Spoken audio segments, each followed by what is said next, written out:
Hello guys, কেমন আছো তোমরা সবাই? চলে এলাম আমি আরেকটি নতুন ভিডিও নিয়ে। তো আজকে সকাল সকাল উঠে পড়েছি, তার একটাই কারণ আজকে শ্রাবণ মাসের তৃতীয় সোমবার। আজকে সকাল সকাল উঠে তো প্রথমেই সকালের গরম জল খেয়ে নিয়েছি, আর আজকে যেহেতু উপোস করেছি তাই আর জলের সাথে কিছু খাইনি। তারপরেই চলে গেলাম ছাদে, আর ছাদে গিয়ে এত ফুল দেখে মন খুশি হয়ে গেল।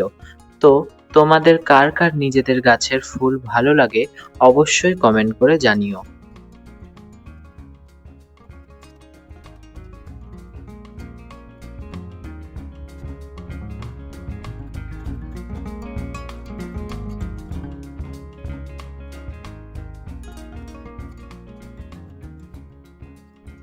এবং তারপরেই দেখি বাবা পুজো করার জন্য ফুল তুলছে।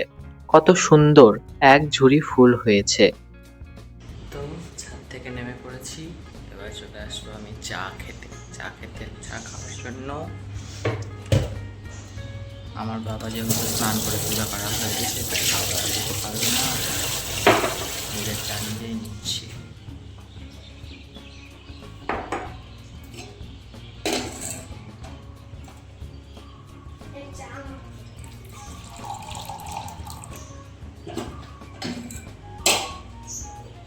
চলো চা খাওয়া যাক। আর ভাই গেছিল দুধ আনতে, আমি গেছিলাম টক দই আনতে। বাবাকে দিই, বাবা পূজা করছে। দোকান থেকে এসে দেখছি আমার ভাই আমার বিছানা গুছিয়ে দিয়েছে। শেয়ার করা যাবে এই টেবিল ঘর ঝাড় দেওয়া মোছা সব কিছু করে তোমার সাথে দেখা করছি। তো তোমরা দেখতে পাচ্ছ এই গাছগুলো বেসিক্যালি ইনডোর প্ল্যান্ট। তো এগুলোকে দিনে একবার হলেও রোদে দেওয়া দরকার। হাওয়া বাতাস জল সব কিছু দিয়ে আমি বাইরে রাখি, দিয়ে কিছুক্ষণ পর আবার ঘরে নিয়ে চলে আসি। চলো এগুলোকে বাইরে রাখা যাক। তারপরেই বাবা বলল যে ভাই স্কুলে যাবে, তাড়াতাড়ি কিছু বানিয়ে দিতে। তাই ভাবলাম আলু ভাজার থেকে তাড়াতাড়ি অন্য কিছু হবে না, তাই ঝটপট আলু ভাজা বানিয়ে দিলাম এবং তাকে স্কুলে খাইয়ে পাঠালাম। দেন ভাইকে স্কুলে পাঠিয়ে আমার ইনডোর প্ল্যান্ট আর ব্যালকনিতে যেই গাছগুলো আছে সেগুলোতে জল দিয়ে দিলাম। এই গাছগুলো আমার খুব পছন্দের। তোমাদের কার কার এই গাছগুলো ভালো লাগে অবশ্যই কমেন্ট করে জানিও। তারপরেই মা বলল যে আজকে যেহেতু সোমবার তাই সিঁড়িগুলো মুছে দিতে, তাই আর দেরি না করে সিঁড়িগুলো মুছে ফেললাম। এবং কিছুক্ষণ পর খেয়াল করলাম যে আমার ব্যালকনিতে যেই অ্যাগ্লোনিমা গাছটি আছে তাতে ফুল এসেছে, তাই সেই ফুলগুলোকে কেটে ফেললাম, কারণ সেই ফুলগুলি গাছের জন্য ক্ষতিকারক। একবার এই ফুলগুলোর জন্যই গাছটি মারা যাচ্ছিল।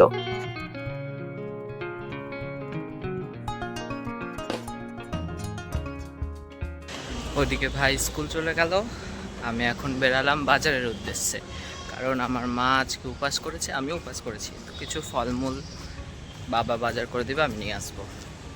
দেখাচ্ছে একটু পরে। তো যেমন বলা তেমন কাজ, বাজারে গিয়ে দেখি কি ভিড়, এবং সেই ভিড়ের মধ্যেই বাজার নিয়ে বাড়ি ফিরে আসলাম।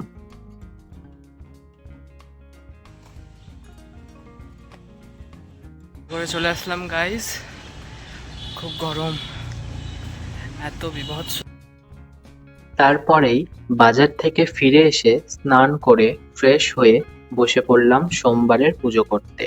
বাবা আমাকে সকালেই বলেছিল আজকে শিবলিঙ্গে ঘি, মধু, দই, গঙ্গা জল সবকিছু দিয়ে ভালো করে জল ঢালতে। তাই বাবার কথা মতো যা যা বলেছিল সবকিছু দিয়ে বাবা মহাদেবকে স্নান করিয়ে দিলাম এবং পুজোটাও ভালো করে সেরে ফেললাম।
পুজো টুজো সব কমপ্লিট হয়ে গেছে।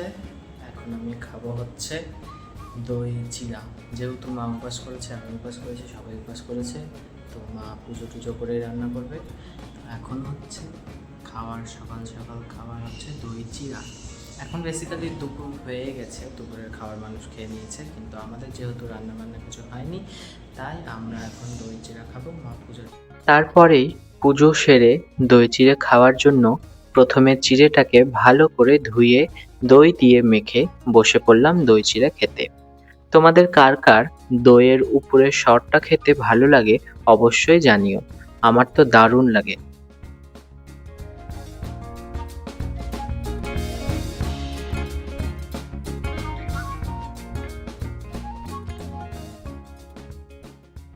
তোমাদের কার কার এরকম দই চিড়া খেতে ভালো লাগে অবশ্যই কমেন্ট করে জানাবে। আমি দই চিড়া নিয়ে নিয়েছি, ওয়েব সিরিজ দেখতে দেখতে আমি এখন দই চিড়া খাবো। দেখা হচ্ছে একটু পরে। এবং দুপুরের সিম্পল লাঞ্চ সেরে নিলাম। ভাত ঘুম দেওয়ার পর বিকেলে কফি নিয়ে চলে গেলাম ছাদে। তো আজকের ভিডিওটা এই পর্যন্তই, দেখা হচ্ছে নেক্সট ভিডিওতে। ততক্ষণের জন্য tata. Please like, comment, share and subscribe.